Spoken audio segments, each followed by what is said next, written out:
علیک یا رسول اللہ وعلی آلک واصحابک یا حبیب اللہ الصلاۃ والسلام علیک یا نبی اللہ وعلی آلک واصحابک یا نور اللہ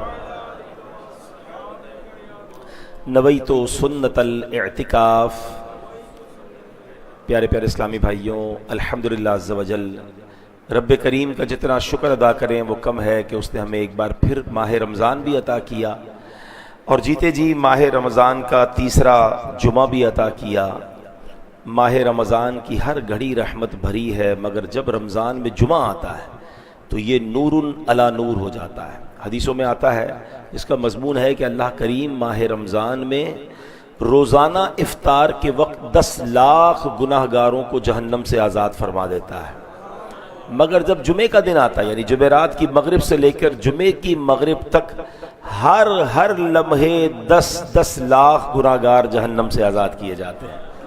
یعنی آج رحمتوں کا اور یوں سمجھیے کہ برکتوں کا معاملہ ہی کچھ اور ہے۔ تو جب بھی ویسے تو ہر جمعے کو، مگر رمضان میں جب جمعہ آئے تو دعاؤں کو اور بڑھانا چاہیے، عبادتوں کو اور بڑھانا چاہیے، اللہ کی رضا والے اور کام کرنے چاہیے، اور بار بار اللہ سے یہ عرض کرنا چاہیے کہ مولا آج بخشے جانے والوں میں جو ہر گھڑی بخشے جا رہے ہیں ہمارا نام بھی تحریر فرما۔ جمعے کے نیک اعمال میں ایک بڑا امپورٹنٹ کام جو ہے وہ درود پاک پڑھنا ہے۔ حدیث پاک میں آتا ہے کہ نبی پاک علیہ السلام فرماتے ہیں، میں نے پچھلی رات عجیب واقعہ دیکھا کہ میرا ایک امتی پل صراط پر کبھی گھسٹ کر اور کبھی گھٹنوں کے بل چل رہا تھا، اتنے میں وہ درود آیا جو اس نے مجھ پر بھیجا تھا۔ درود پاک نے اس کا ہاتھ پکڑ کر اسے پل صراط پر کھڑا کر دیا، یہاں تک کہ اس نے پل صراط پار کر لیا۔ اللہ اکبر! کیا مطلب ہوا کہ درود پاک اسے پل صراط پار کروا کر جنت میں لے گیا۔ تو درود پاک انشاءاللہ یہاں بھی کام آنا ہے اور محشر کے دن بھی کام آنا ہے۔ اور ایک حدیث ہم کوشش کرتے ہیں ہر جمعے کو ریپیٹ کرتے ہیں جب میری حاضری ہوتی ہے کہ حدیث پاک کا خلاصہ ہے، جو جمعہ کے دن 200 بار درود پاک پڑھے رب کریم اس کے 200 برس کے گناہ معاف کر دیتا ہے۔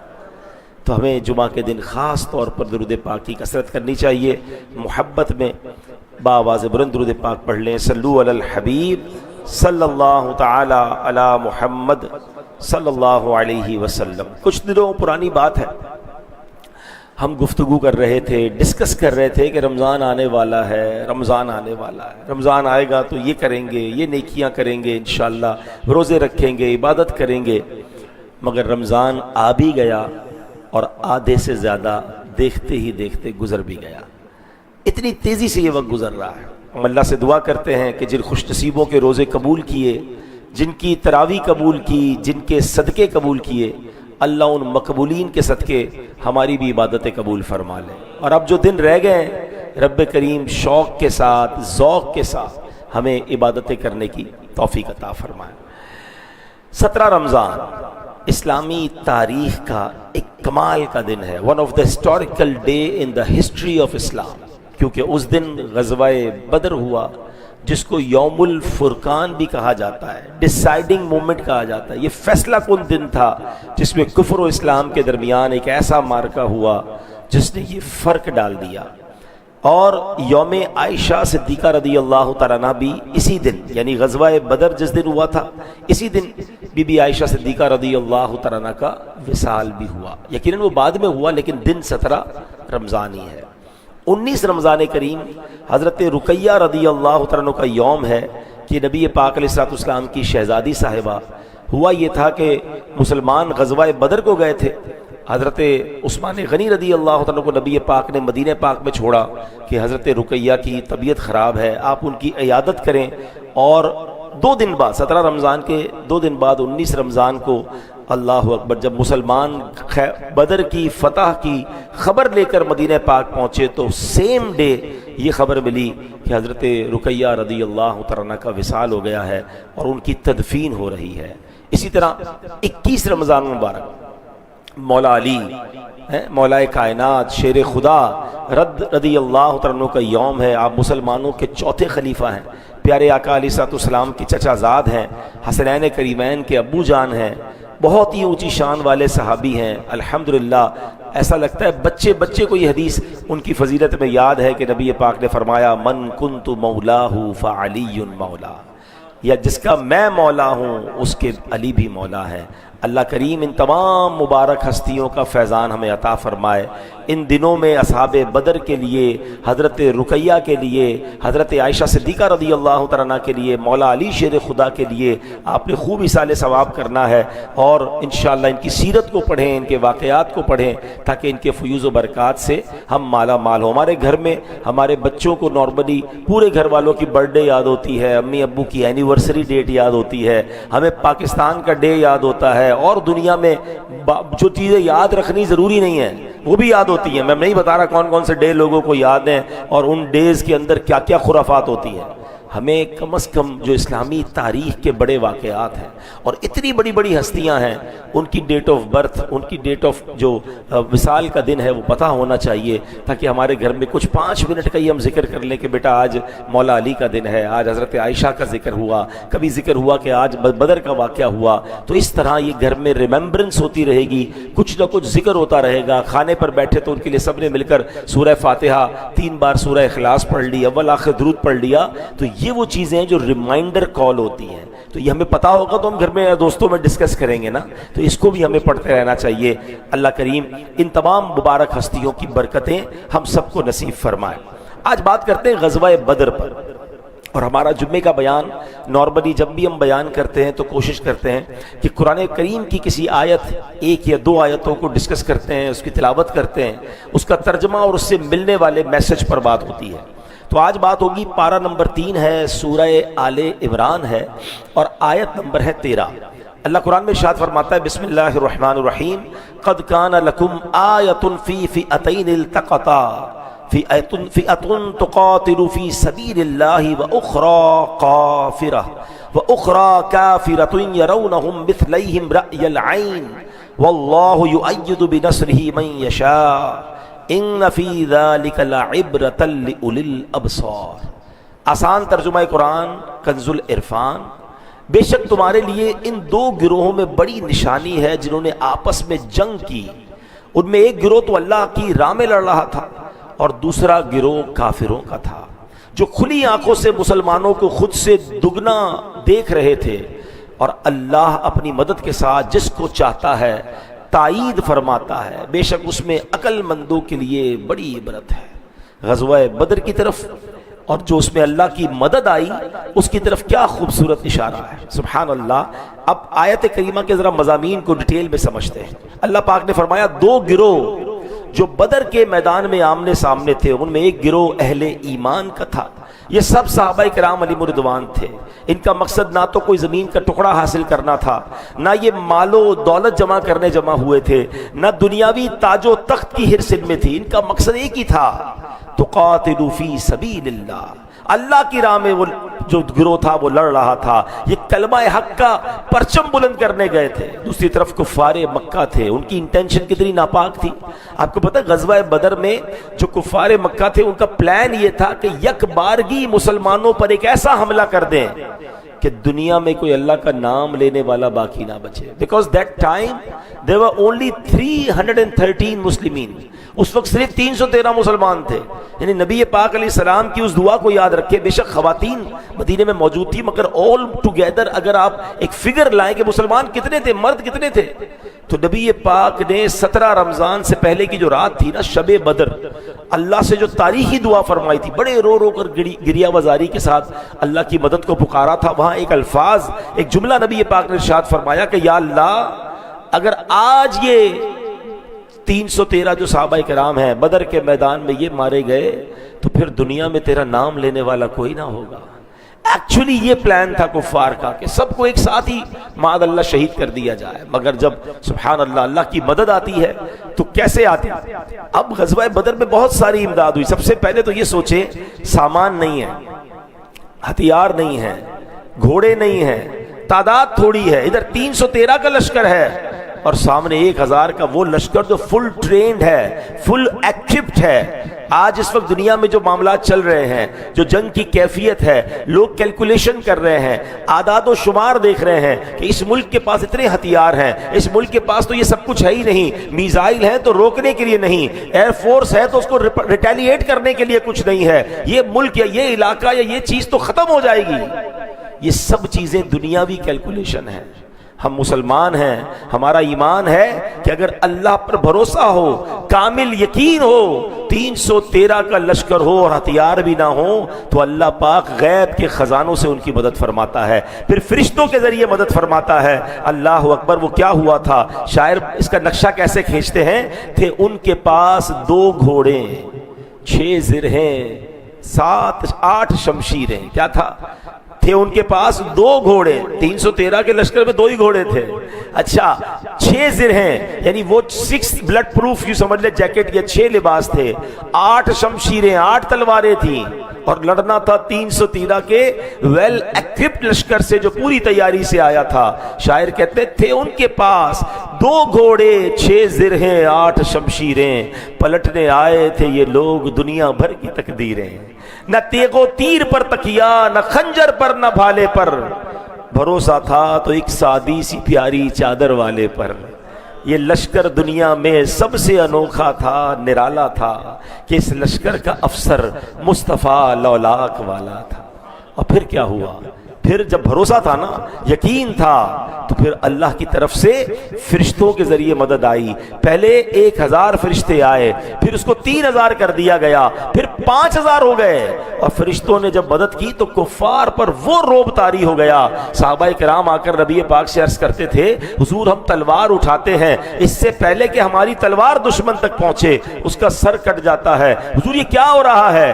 آقا نے فرمایا اللہ کی طرف سے فرشتوں کی مدد آئی ہے، یہ تیسرے آسمان سے مدد آئی ہے۔ کفار پر اس جنگ کے بعد یہ روب بیٹھ گیا کہ ہم مسلمانوں کو دنیا سے نہیں مٹا سکتے، کیونکہ جب یہ اپنے رب پر بھروسہ کر لیں، یہ رب پر یقین کر لیں، یہ پکے مسلمان ہو جائیں تو ان کا خالق و مالک پھر آسمان سے فرشتے نازل فرماتا ہے۔ یہ کفار تو سمجھ گئے، کاش ہم بھی سمجھ جائیں، اور پھر انہوں نے پلاننگ کیا کی کہ اگر مسلمانوں کو دنیا سے ختم کرنا ہے، ان کے دل سے ایمان نکال لو، اللہ سے یقین نکال لو، اللہ پر بھروسہ نکال لو، اپنے نبی پر جان دینے کا جذبہ نکال لو، پھر یہ قوم کسی کام کی نہیں ہے، پھر ان کو جس طرح دبانا ہے دبا دو۔ اور آج یقین کریں، اگر دنیا میں مسلمان پریشان ہے، دنیا میں مسلمان جہاں مغلوب ہو رہا ہے، اس کی وجہ یہ ہے کہ ہم نے وہ بھروسہ جو اللہ پر ریکوائرڈ ہے، ہمارا اب وہ بھروسہ نہیں رہا، ہم اسباب پر، کیلکولیشن پر اور دنیا پر بھروسہ کرتے ہیں۔ شاعر مشرق نے لکھا نا، کیا کمال کی بات لکھی۔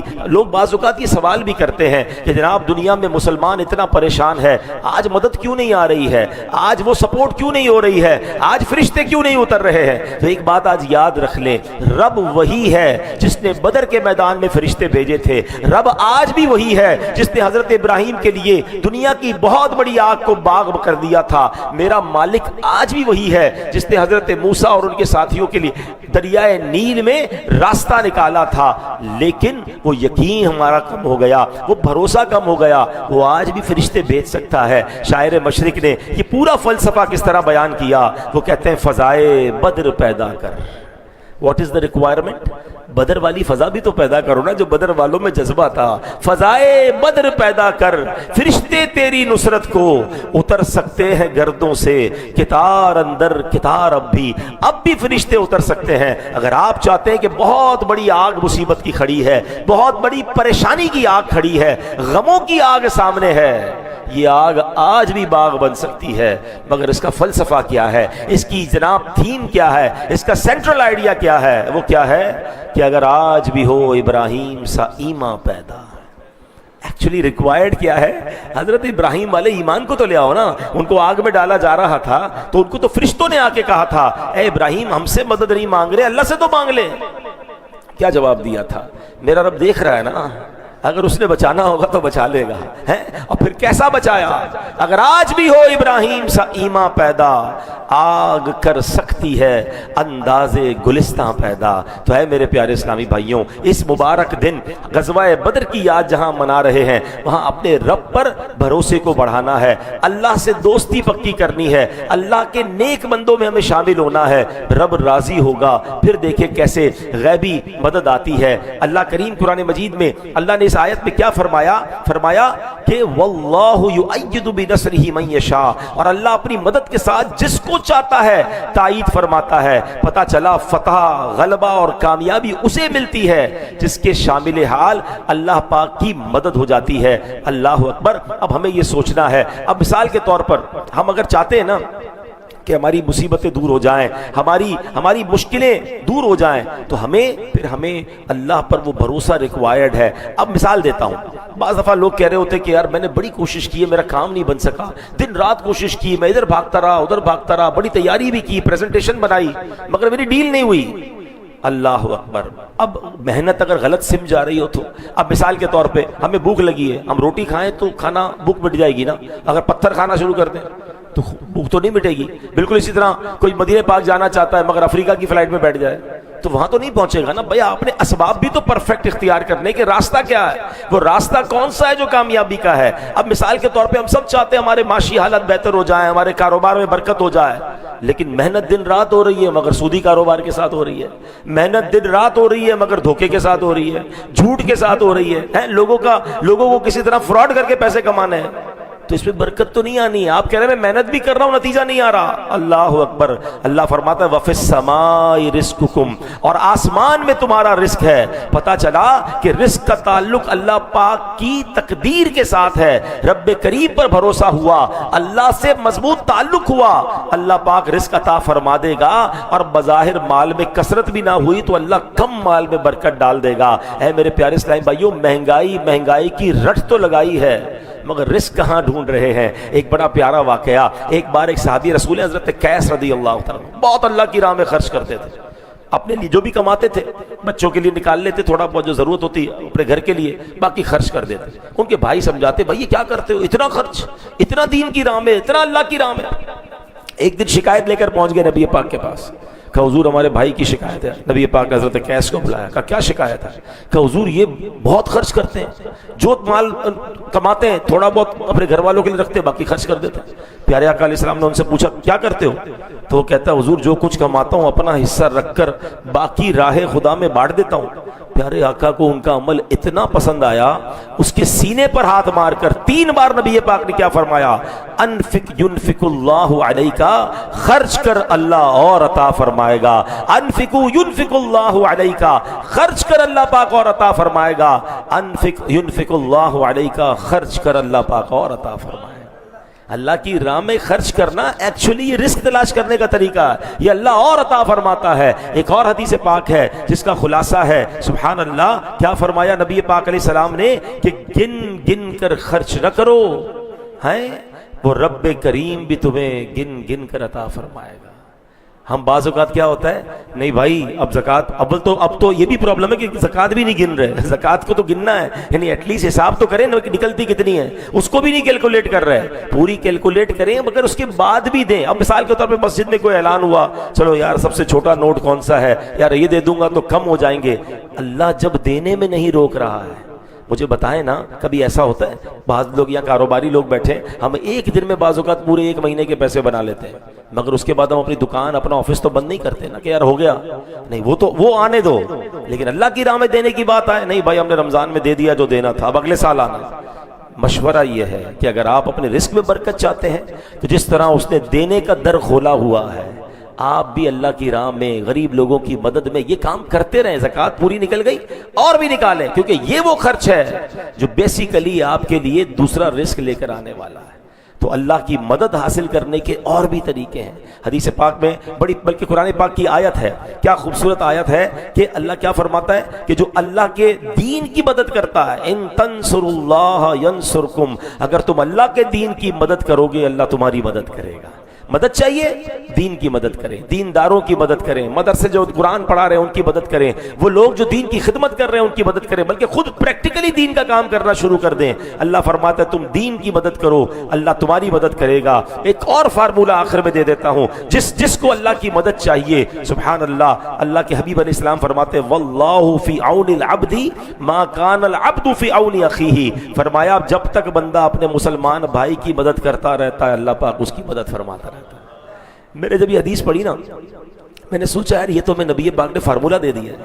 میری جو پرابلم ہے یا آپ جس پرابلم میں اس وقت ہیں، بیمار ہیں، قرضے میں ہیں، روزگار کا مسئلہ ہے، فیملی ایشو ہے، واٹ ایور، آپ چاہتے ہیں میری مشکل دور ہو جائے، ہماری مشکل ہمارے ہاتھ میں نہیں ہے دور کرنا کس نے؟ اللہ نے ہے، مگر یہ چابی دے دی ہے کہ اگر اپنی ڈیفیکلٹی دور کرنا چاہتے ہو نا، کسی مسلمان کی ڈیفیکلٹی دور کر دو، آپ کسی کی پریشانی دور کریں اللہ آپ کی پریشانی دور کر دے گا۔ تو مثال کے طور پہ ہم میں سے جو جس پریشانی میں ہے نا، تھوڑی دیر کے لیے اس کو سائیڈ پہ رکھیں، کیونکہ وہ تو میرے ہاتھ میں نہیں، میں ٹھیک نہیں کر سکتا، مگر میں کسی مسلمان کی پریشانی دور کرنے کی کوشش کروں، کوئی بیمار ہے اس کا علاج کرا دوں، کوئی غریب ہے اس کی مدد کر دوں، کسی کو نوکری چاہیے اس کے لیے کسی سے بات کر لوں، واٹ ایور۔ اچھا یہ بھی بعض اوقات ذہن میں خیال آتا ہے کہ یار یہ مصیبت دور کرنا، پریشانی دور کرنا تو کسی امیر آدمی کا کام ہے، ایسا نہیں ہے۔ ہم ہر پریشانی پیسے سے دور نہیں ہوتی، بعض اوقات دلاسا دے دینا، بعض اوقات سپورٹ کر دینا، بعض اوقات کسی جگہ چل کر ساتھ اس کا کام کروا دینا، بہت سارے طریقے ہیں کہ آپ کسی مسلمان کی پریشانی دور کر دیں۔ اپنی اپنی حیثیت کے مطابق کوشش کریں،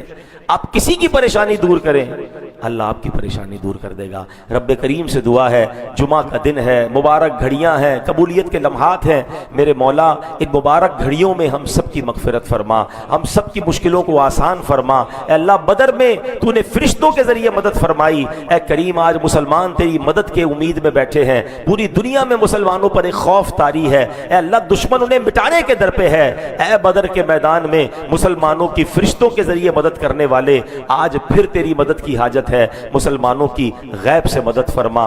الحمدللہ دعوت اسلامی کے ذریعے ہمیں ایسی پیاری باتیں سیکھنے کو ملتی ہیں۔ آپ آج ہم نے سنا بھی جو اللہ کے دین کی مدد کرتا ہے اللہ اس کی مدد کرتا ہے۔ دعوت اسلامی دین کا پیغام پوری دنیا میں، اللہ رسول کی بات پوری دنیا میں پہنچا رہی ہے، ہزاروں مدارس اور جامعات کے ذریعے، لاکھوں طلباء کو فری پڑھانے کے ذریعے۔ الحمدللہ ہماری اس مسجد کی برکت سے جو اس علاقے والوں کو فیضان مل رہا ہے وہ آپ کے سامنے ہے۔